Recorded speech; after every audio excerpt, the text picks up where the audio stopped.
Bonjour, alors comme convenu, je vous ai préparé un petit tuto vidéo pour l'utilisation du logiciel Ibis Paint X. Donc pour mémoire, ce logiciel va nous permettre d'importer des photos techniques de vêtements et de pouvoir y appliquer des textures qui représenteront nos tissus ou des couleurs pour pouvoir imaginer le résultat final d'une couture. Alors ce logiciel est un mini Photoshop, on peut faire bien plus de choses avec, mais moi c'est vraiment cette application que je vais vous montrer. Donc dans un premier temps, ne soyez pas surprise par l'image de ma vidéo. J'utilise un émulateur pour PC, de tablette, pour pouvoir être plus à l'aise pour travailler et surtout que vous voyez ma souris. Donc je commence par lancer le logiciel, qui est là. Donc on le lance. Le premier menu qui apparaît vous permet de vous balader entre votre galerie et d'autres choses. Donc là, pour l'instant, ma galerie est vide, je n'ai rien créé. Je peux créer des images d'une certaine taille, par exemple ici HD. Voilà, je vais avoir des menus un petit peu partout. Là, des outils, des options d'outils, des couleurs, des systèmes de calque et d'autres menus par ici. Et puis ici, on revient à la galerie. Donc voilà mon image vide que je vais m'empresser grâce à ce menu de supprimer. Et je vais maintenant m'intéresser à aller chercher un dessin technique. Donc j'importe une photo que je vais chercher dans ma galerie. La voici. Alors ce menu me propose d'extraire directement les traits et de supprimer en fait tout le blanc de mon image. Pour l'instant je ne vais pas le faire, je vais vous montrer la façon manuelle de le faire. Donc ce logiciel fonctionne sur un principe de calque que l'on trouve par ce menu. Et donc là, vous pouvez voir en fait que mon image est blanche. Je peux faire activer, désactiver la vision de mon calque. Et je peux faire en sorte qu'on voit bien la transparence du fond, qui n'existe pas encore, mais qui va apparaître bientôt. Dès que nous aurons supprimé les couches de blanc. Donc pour ce faire, je vais utiliser le menu baguette magique. Et je vais cliquer dans les zones de blanc. Et avec le menu supérieur, je vais pouvoir effacer. Et donc, on voit apparaître la transparence à travers le calque. Alors, je peux également, donc là c'est le menu qui nous permet de créer les zones de sélection. Donc je peux les définir, en ajouter, en supprimer complètement ma sélection et inverser la zone de sélection. Donc là j'ai supprimé et maintenant je vais chercher à aller chercher toutes et à ajouter toutes mes zones de blanc que je vais vouloir remplir après. Voilà, ici il y en a aussi. Je supprime, j'en rajoute, ici, hop, je supprime.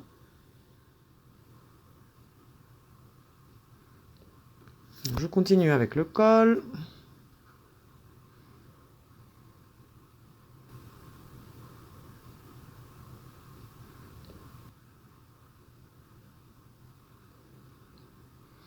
Voilà, là je pense que c'est suffisant pour y rajouter de la couleur.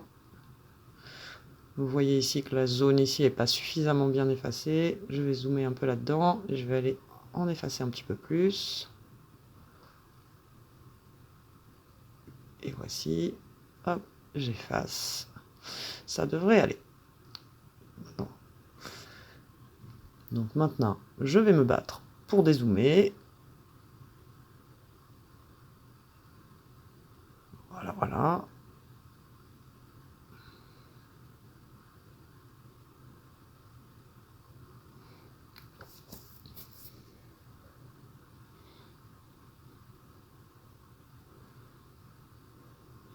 Donc je finis mes petits poignets qui n'étaient pas très bien effacés.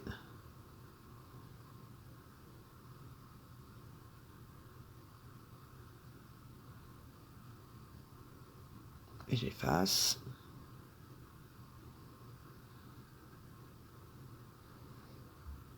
Je vais chercher l'autre poignet.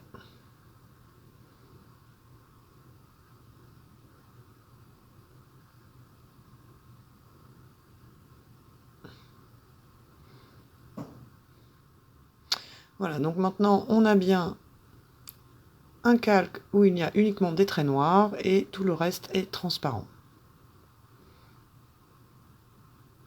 Je vais supprimer ma sélection.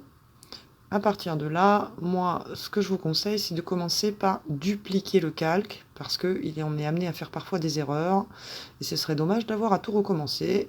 Donc, je l'ai dupliqué, je n'en montre qu'un, et je vais essayer de mettre un fond blanc. Vous voyez, je peux déplacer mes calques dans l'ordre, ils se superposent. Je vais chercher de la couleur, là je prends du blanc. Je pourrais aller chercher une couleur personnalisée ici, par exemple du rouge. Avec la petite flèche, je reviens et je peux prendre ma couleur personnalisée et la mettre sur la palette de couleurs. Bon, là, en l'occurrence, je vais faire un fond blanc. Je mets un fond blanc et je clique. Quand on retourne voir sur le système de calque, on peut constater que j'ai mis du blanc, mais ça a mis du blanc autour simplement de ma forme. Mais moi, j'aurais bien voulu du blanc partout, parce que si je déplace ma forme, je veux du blanc partout.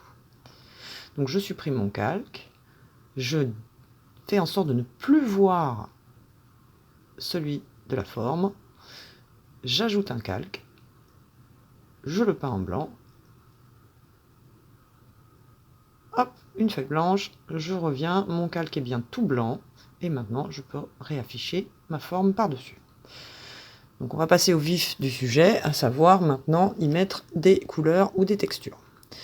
Donc je vais sur le calque qui représente la forme et je vais avec ma baguette magique sélectionner la zone de robe. Ensuite j'ajoute un autre calque. Je vais chercher par exemple une couleur.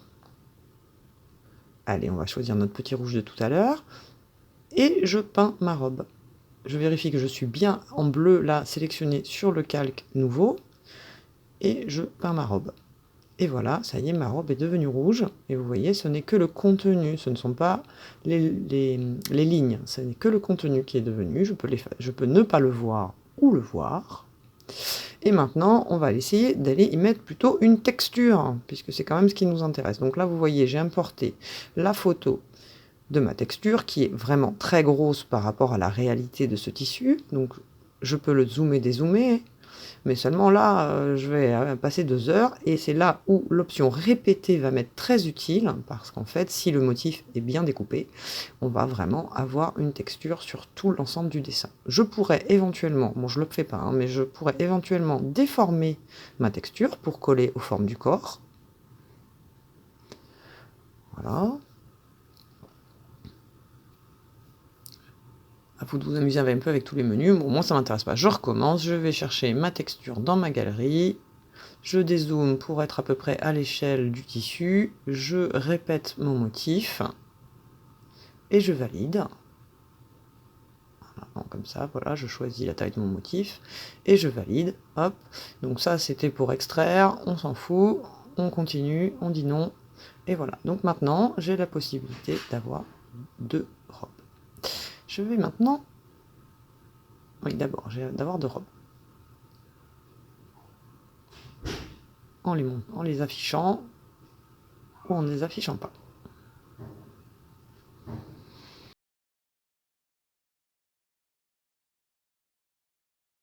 Maintenant, je vais m'intéresser à la suite, à savoir aller remplir les manches. Donc, je vérifie bien que ma sélection, je la fais sur le calque de trait. Et tant qu'à faire, en ne montrant pas les autres textures, histoire d'avoir une jolie sélection bien faite. Donc, je sélectionne mes poignets, je rajoute à la sélection, je vais chercher l'autre côté, j'en rajoute à la sélection, hop, hop. Et comme tout à l'heure, je vais créer au-dessus un nouveau calque que je vais remplir, alors cette fois avec de la couleur comme on avait fait pour le fond. Allez, je vais prendre un petit bleu. Non, allez, je vais chercher à faire un bleu un peu pétrole qui s'accorderait à peu près avec le motif.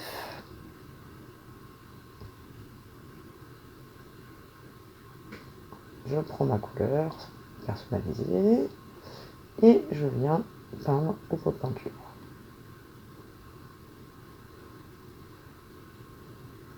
Voilà.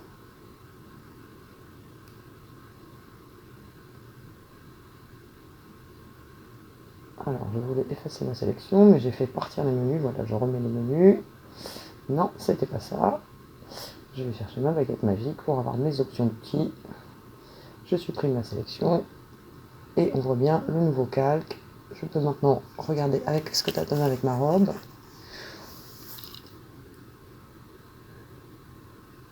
Je peux les effacer.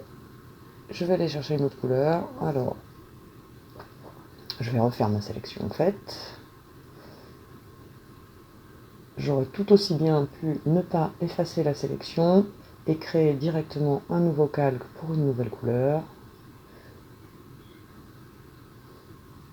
Hop, hop, hop. Nouveau calque, tout en haut, j'ajoute le calque. Je choisis mon petit pot de peinture, je choisis ma couleur. On va prendre un orange et je peins.